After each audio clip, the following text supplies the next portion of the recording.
Hi everybody, welcome to Sprague Woodturning. My name is Jim. If you haven't been here before, this is predominantly a turning channel. For each and every week, I show people how to make things on the lathe. If it doesn't go round, I typically don't like to do it. Now, I've got this hole punch material, and I've got a whole bunch of other colorful ones that I'll show you. These come to us from Dan, so thanks again, Dan. I believe it was Dan. It's been a while now. And of course, I've got these resin blocks, and I'll show you exactly where they come from as well. And you know, I've been kind of struggling with an idea as to what to do with this. And I think that, you know, to inlay this with a wood piece, it's going to be kind of really strange. So I thought that maybe we would incorporate these resin blocks and this material and possibly some other stuff that I've got on the bench that I'll show you. And we'll just throw some clear epoxy on it, and we'll make at least a 2-bowl set out of this. So anyway, let's get over to the bench and I'll show you exactly what other material that Dan sent along. So besides this, he sent along this, which is little rectangles.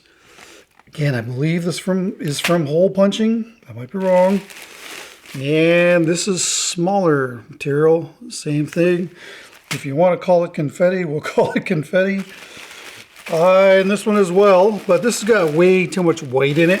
This might be cool as an inlay and rim though, along with maybe some other stuff. But what I think I'll do is mix these two with this.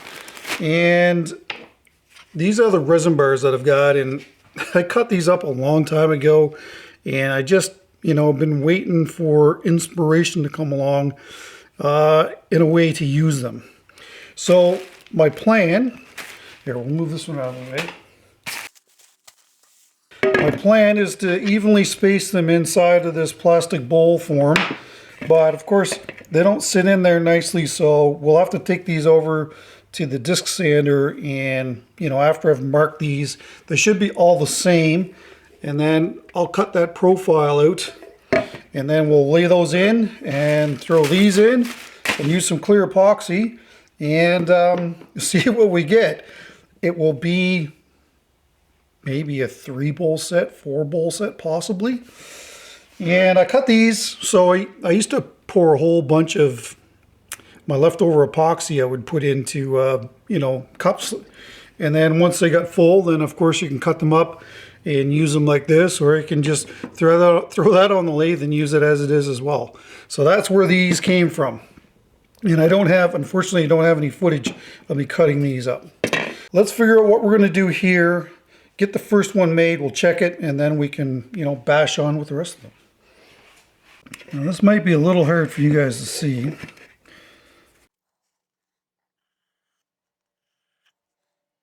I don't know, something like that. You can't hold it on the surface and then scribe it. So we'll just have to keep grinding it down until we get what we want. All right, let's go over to the disc sander. So to be honest, I thought that it was going to be a lot harder to get this profile, but it actually was pretty easy. Got it on the first try, and then I just traced it out on the rest of them and carried on with grinding them down to fit the bowl. I should mention that this confetti material comes from Paint Can Dan. That's where we got this stuff. So thanks again for sending that along, Dan. We really do appreciate it. And yeah, this is going to be one of those pieces that you're really going to like or you're really going to hate. And but anyway, it'll be interesting to see in the comments what it's going to be. So while I'm waiting for my glue gun to warm up here, figure that we would work on layout here, just to make sure that we try to make things as even as we can. I am going to try and lay these in here the same. Some of these are just a little bit shorter than the other ones are. But you know, we need to clean up the outside of this once it's on the lathe anyway, so it's not really that big of a deal.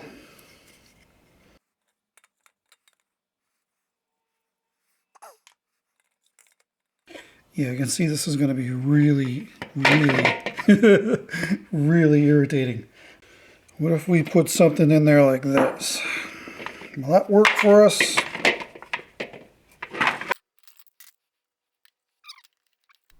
So yeah, it was it didn't take long to for this to get on my nerves when I started putting it in, because of course it wouldn't. I did cut out a bunch of footage here actually, and then I just figured that, well, we'll use the top off of this spray can, and it seemed to work out quite well.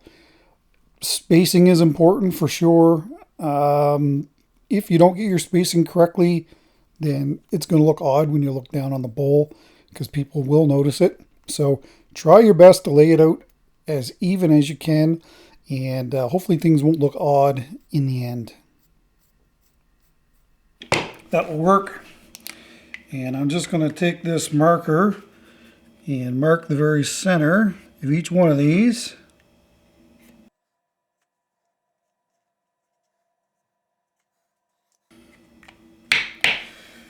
That way when we glue these in, they should stay relatively centered.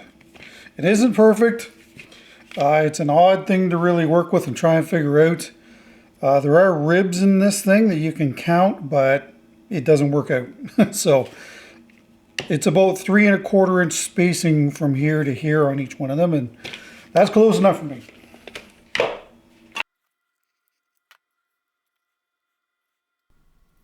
Using hot melt glue is very important here. Well, I suppose you could probably get away with using CA glue as well, but I prefer to use hot melt glue for things like this. Again, you don't want these to move around, because if you do, it's in all likelihood going to ruin the way your project looks. There you go. All right, let's figure out how we're going to mix these up. I'm going to need a lot of them, maybe all of them. Anyway, let me figure out what we're going to do, mix this in, and then I'll be right back. So we'll use a mixing bowl.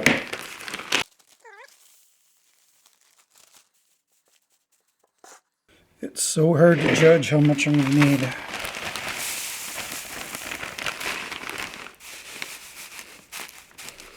I'm just kind of putting it up next to the other one, because these bowls are basically the same size.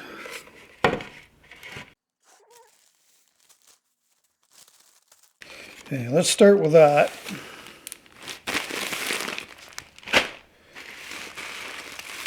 Like I said, I want to pop a color here, so that's why I'm going to throw this in here.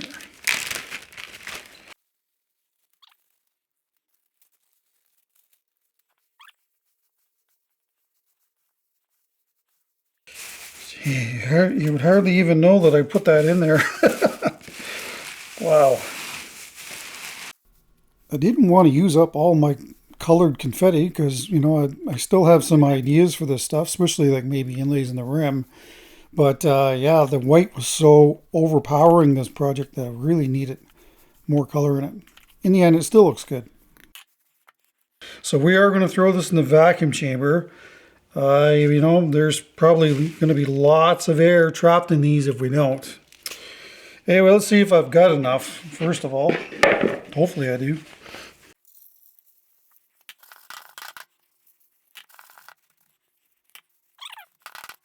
Almost the perfect amount.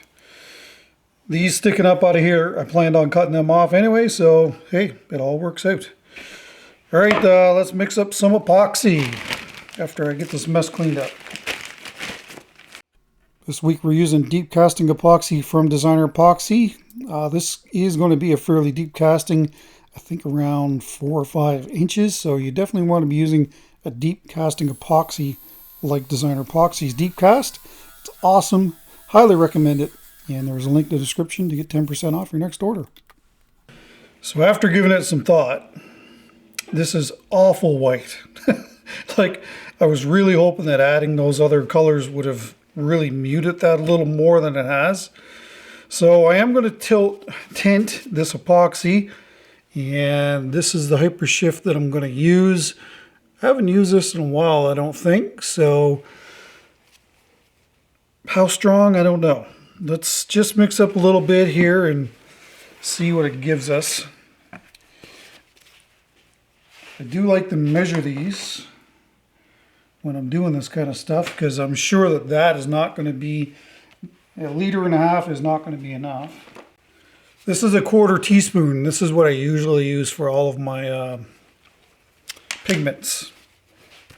I think we're probably safe to put a full spoon in it, because that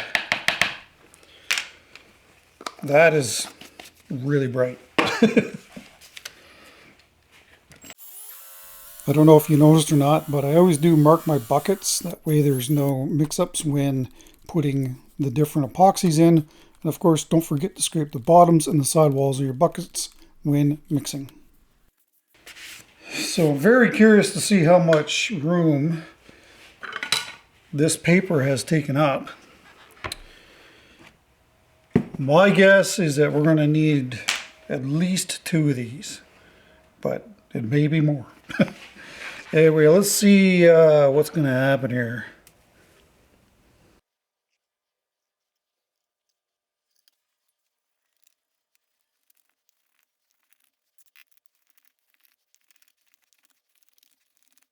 All right, I'll mix up another one and I'll be right back. So I made little channels so that hopefully the epoxy will weep down into there. And then we can always flatten that out after.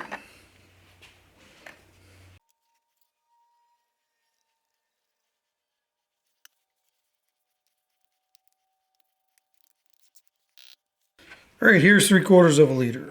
And this should do it.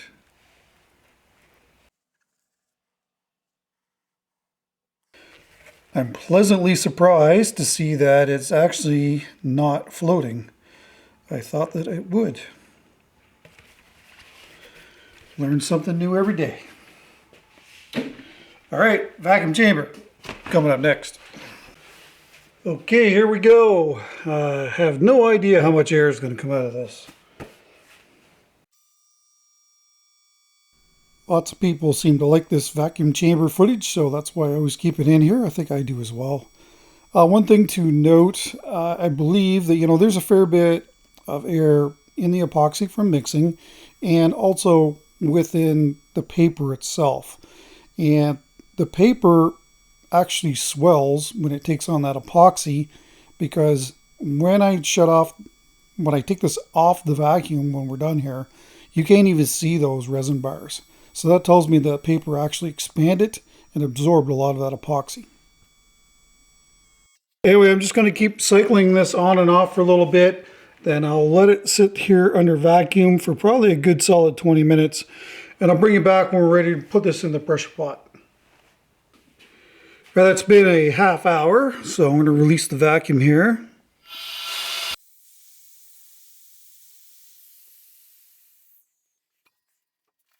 You can see the paper's gotten more transparent. The epoxy is sitting right here. If I move this out of the way, it should pool.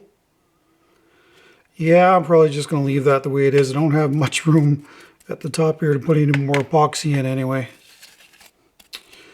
All right, well, that's it. I'm going to throw this into the pressure pot. And we'll see you in there in 3 days. Oh, don't spill it. Don't spill it. Well, good day. This is what we're looking at. I think this is like 4 days, 5 days after the pour. Don't know what's going on here. Kind of like frosting. Interesting. Anyway, let's pop this out and see what we're looking at here. This might be very hard to save this bowl. Last time I used one of these bowls, it didn't survive, so we'll see if that's the case this time around. Unfortunately, I'm not going to be able to save this bowl. There was actually a crack that must have came when the epoxy was curing. So then I just decided to hammer all the plastic off, what I could anyway. Interesting how it frosted some of the sections of that plastic bowl though. Strange. It wasn't like that when it went in. Yeah, so I don't know if the epoxy reacted with the plastic bowl or what the deal is there, but I haven't seen that on anything that that I've casted with before.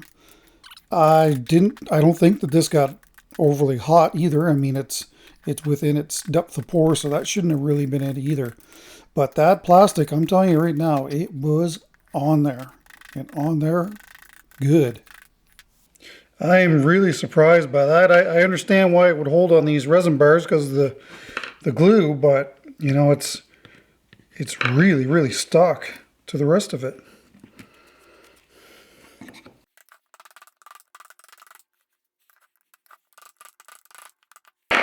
Wow. I guess I'm just going to leave that on there and grind this down and get our glue block on. I can't believe how that's stuck on there. It's almost like it, you know, it melted the plastic and combined it with the epoxy. It's all right up here, but down here, wow, is it ever stuck? Oh well, grinder will take care of that. I never thought that the plastic bowl would be so hard to remove, so that's why I didn't pinch it between centers. If I had a redo on this, then I'd pinch it between centers. It'd just be a lot easier to try and chisel that off instead of having the casting move all over the bench here. In the end, it's not really that big of a deal. So I'm just flattening this so that we can get our glue block on the bottom. Again, I'm using white birch for that. So I got my center on the top here, and I'm going to essentially use the lathe like a vise. There, it's dipped in hot melt glue that's melted in an electric frying pan. And it would have been good to have 3 or 4 hands here to do this. An octopus it is an advantage being an octopus sometimes. Well, that was a lot harder than it should have been. This is the way my day's been going, actually. Starting off here with the 5/8 bowl gouge from David Ellsworth. I'm just going to size this tenon, being careful to leave a fair bit of meat where the live center is, because if you make that too small, this is a fairly heavy casting, and it certainly can break free from the lathe and break that little piece of wood that you've got on the live center. So make sure to leave a fairly robust piece when you're doing this. I only part in a little ways, so there's a fair bit of meat there, so it shouldn't come off the lathe. And then we're going to switch to the 5/8 bowl gouge from David Ellsworth. And I'll be honest with you, when I first cast this, at that stage, I thought I was really going to hate this. And I think the biggest issue for me was I was looking down on the top of it, and all I could see was round discs. But a lot of that paper material has now been put on its side, so then it gives you a total different look. Honestly, like, you'll see the difference. You'll see this transformation happen from what it looks like when it was first cast and then after the first initial turning. And yeah, like, I was like, man, I hate this thing. I hate the way it looks. But after I whittled away a little bit, I'm like, you know what? This is growing on me, and I think it really looks cool now. And there, you might be able to see what I'm talking about now. It's almost like it's got a flow pattern through it. And I don't know if that comes from me using this stick to kind of open up the bottom so that the epoxy would kind of flow into there, but either way, it worked. So I'm pleased with the way that looked. Yeah, and as I go deeper into this, we seem to see more and more of that. So, but yeah, it wasn't looking too encouraging for me when I first started. That's for sure. So as you watch me true up this piece, I'll briefly talk about last week's project, and if you missed that, I will link it at the end of this video. But essentially, I took some aluminum honeycomb material, cut out some sections and a chunk of cherry, burnt the edges on the cherry, and then cast it with some art cast from Design Epoxy. And, you know, I was having a real hard time marking that aluminum honeycomb, and there was lots of suggestions there. Grease pencils, white pencils, this kind of thing. But I think probably the best suggestion was to just tape the top of whatever you're working on and then draw on the tape and then cut it on the bandsaw. And then, you know, that should make your life a lot easier if you want to try that yourself. So that's what I will do. the next time. And I'm still looking for a source for that stuff. I can find it maybe 1 inch thick, and that's it. I can't find anything that's deeper than that, but I'm still looking for a source. So if you have a source, please send me an email and let me know where you got it from. I would greatly appreciate it.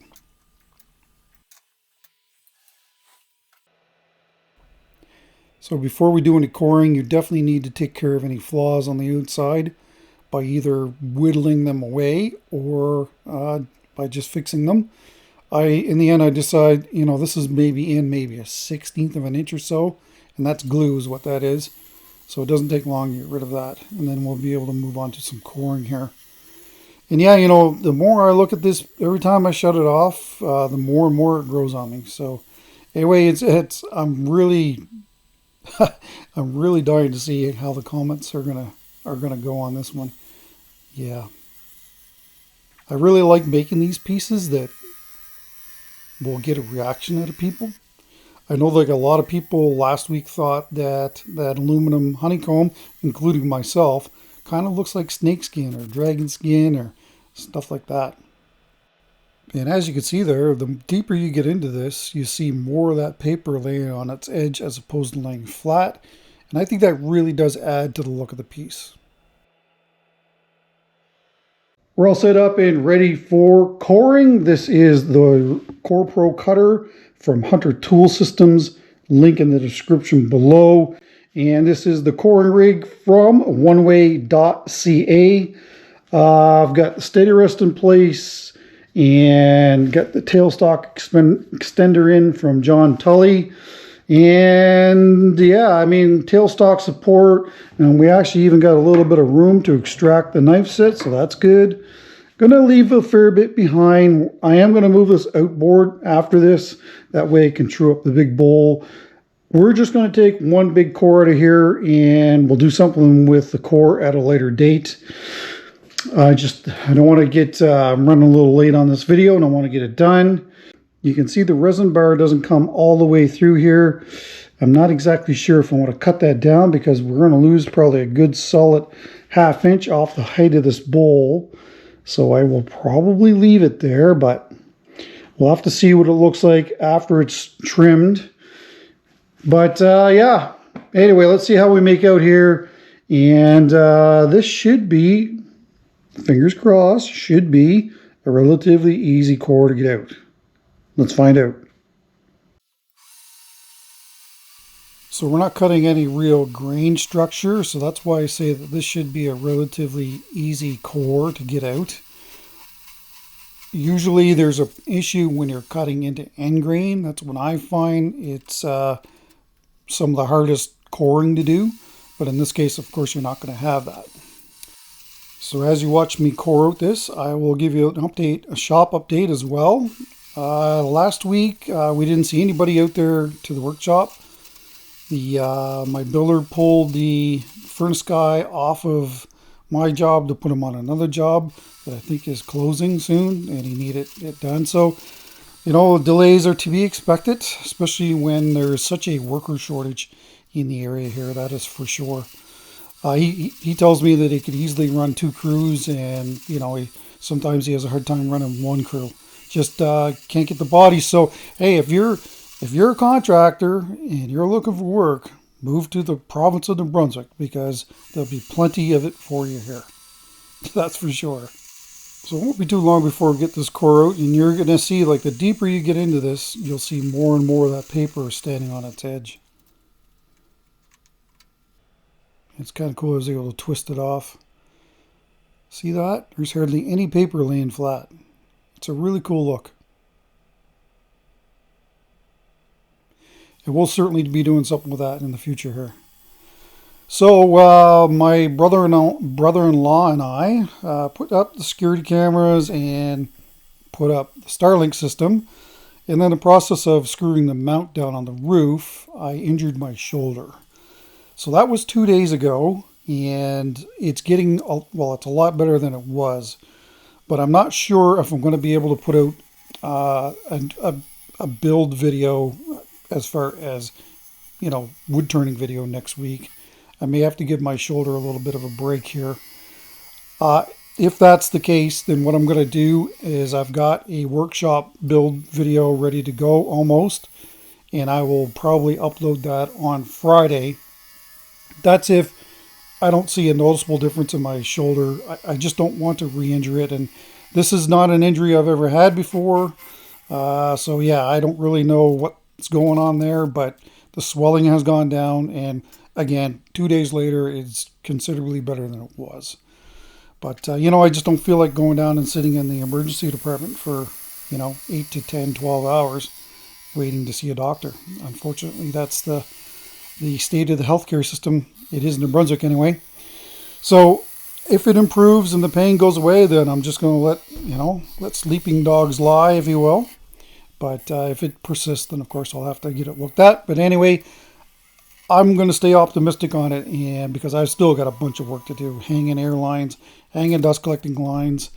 Hoping at the end of the day here that all of the ductwork will be done, and then we're just waiting on the guy to come back to install the AC lines and do one more coat of paint on the interior doors, and then that's it.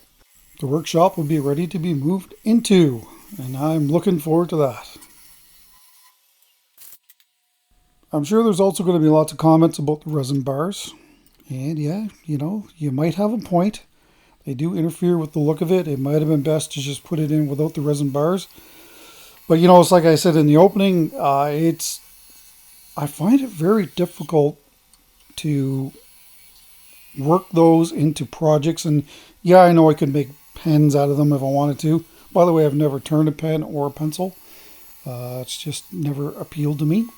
But, if you have ideas for those blocks other than turning them into big Easter eggs, and I've done it a few times here on the channel where I smash pieces up and kind of made a kaleidoscope looking project. But, I find them very hard to have a concept, to make something with them. So, by all means, if you've got an idea what you could do with those resin bars, drop a comment down below and share your thoughts with me, because I'm a little out of ideas with it, and I've probably held on to those resin bars now for probably 6 months or longer, just with no real idea what to do with them.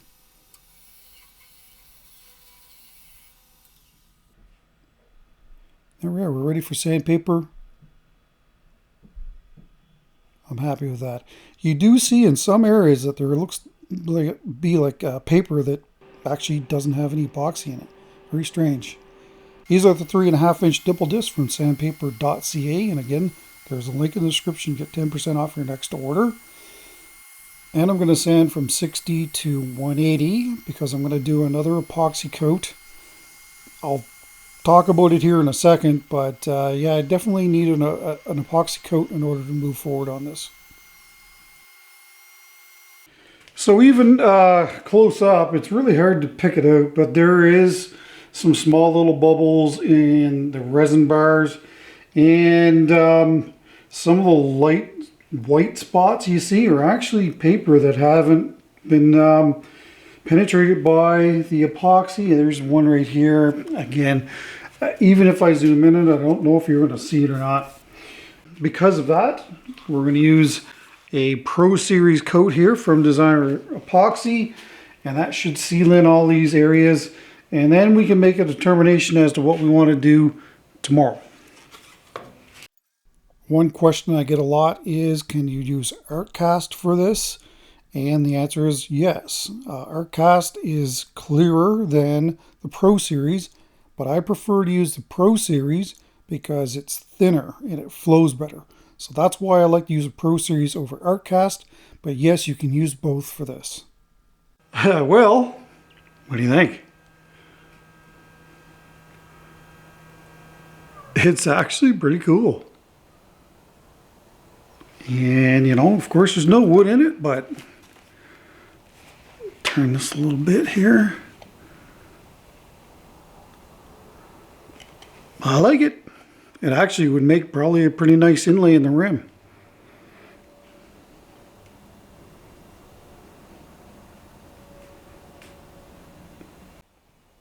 Let me know what you think.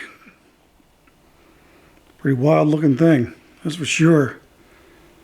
She's busy. Resin bars. I can see light a little bit through here. I've got a strong light over my shoulder here. So we'll light it up at the end and see what it looks like. Anyway, we'll see you tomorrow and we'll figure out exactly what we're going to do from here. Here we are the next day. And I know in the camera it probably looks good, but trust me, it isn't. It's so busy you can't really see it. There's some bubbles in it. There's some streaks in it too that I can see. See if I can point one out to you. If I can find it again. Yeah, there's one there, but you guys aren't going to see that, I don't think. So anyway, it definitely needs to be sanded back, and I'm not exactly sure what I'm going to do with it, but anyway, I'm going to start sanding at 120 and I'll go all the way to 800, and hopefully by then I'll know what I'm going to use for a finish, or if we're going to do another epoxy coat. But the workshop here, this temporary workshop, is not good for dust, so I don't think we're going to be able to do that. The reason I dropped down to 120 is because the epoxy was kind of pooled in the base of the bowl. You can kind of see the frosted area in there. That's excess epoxy that it needs to be ground away. And 120 was probably better to do that. So it's like I said, we're going to go to 800 on this, and then we're going to buff this and clean it. And then I'm just going to throw, just our normal finish on it that we usually do. But this epoxy coat filled in all of those areas and any bubbles that were exposed in the resin bars. The reason you're going to see those bubbles in those resin bars too is because I typically don't ever put those cups into pressure pots. I usually just pour the leftover epoxy into them, and then that's it. So sometimes they will have some air pockets in it. So once the buffing's done here, we're going to use some denatured alcohol to clean it. It's all resin. Could have left it like this. It's not shiny enough for me though. Since Confetti is basically wood fiber, I don't see any reason not to use the original gloss. So that's what I'm going to do with this. Yeah, you maybe could put a wax on it, but when I make things, I like the finish to be permanent so that it's not a maintenance thing. So anyway, that's why I'm going to go with the Waterlux gloss. Yes, waxes certainly are an option here. Some might say carnauba wax would be a good thing here. I'm not a fan of waxes. Like I said, they'll need work over time, so that's why I don't like them. So this piece either needs to be polished or covered with a film finish of some sort like Waterlux. Well, there you go. What do you think?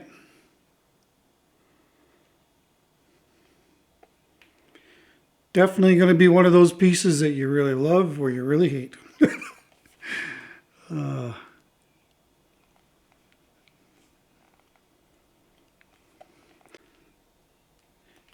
Anyway, I don't know if there's going to be another coat tomorrow or not. We'll have to see what it looks like tomorrow. And we'll see you then. Let me know what you think.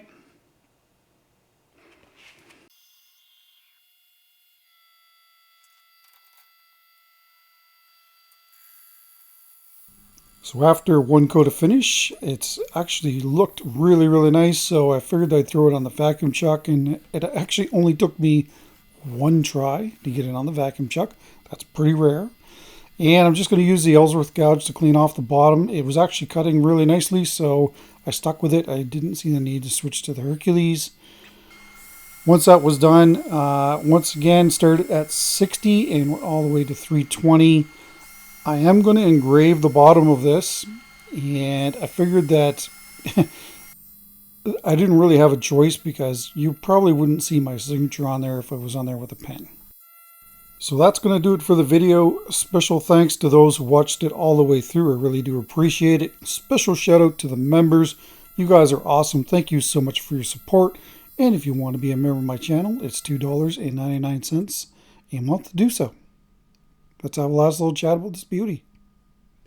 Well, tell me in the comments what you think about this. I think it's neat. Hopefully you guys do as well. I know that it's not going to be for everybody. That is for sure. The rotating footage at the end should be pretty nice.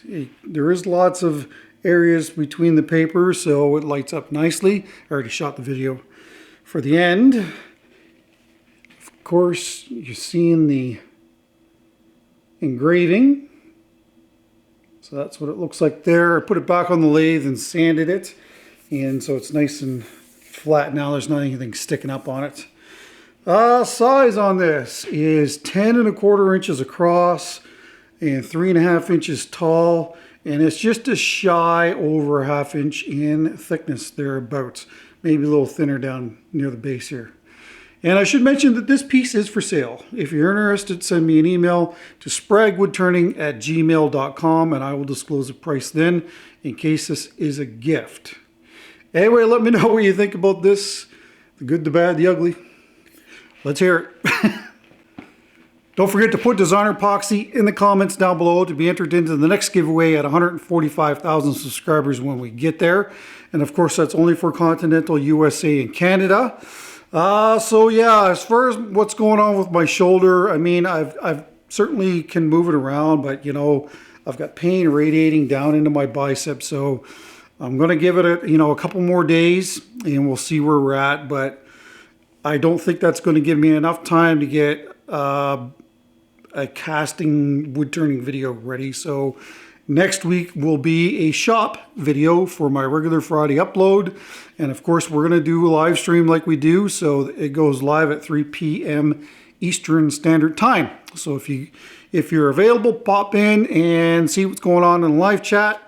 And yeah, anyway, this is really bad timing with the work that I have to do. And also the fact that, you know, I need to be physically strong for the move, because none of this stuff that you see in the workshop here is light. So I do have some help here in the area, so I'm definitely going to need to rely on them when we do move in. But you know, like I was saying earlier in the video, I still have to hang those air lines and I still have to put the dust collection lines up as well. So a couple of days, hopefully things are a lot better and I'll be able, because you know, I'm not strong. Like I can't lift and hold things for very long, and I don't really want to aggravate it. So I'm gonna give it some rest. All right, well, anyway, on that note, I'm out of here. Have yourselves a fantastic weekend, and hopefully you enjoyed the video, and hopefully we'll see you back here next week for the new workshop build video. Take care.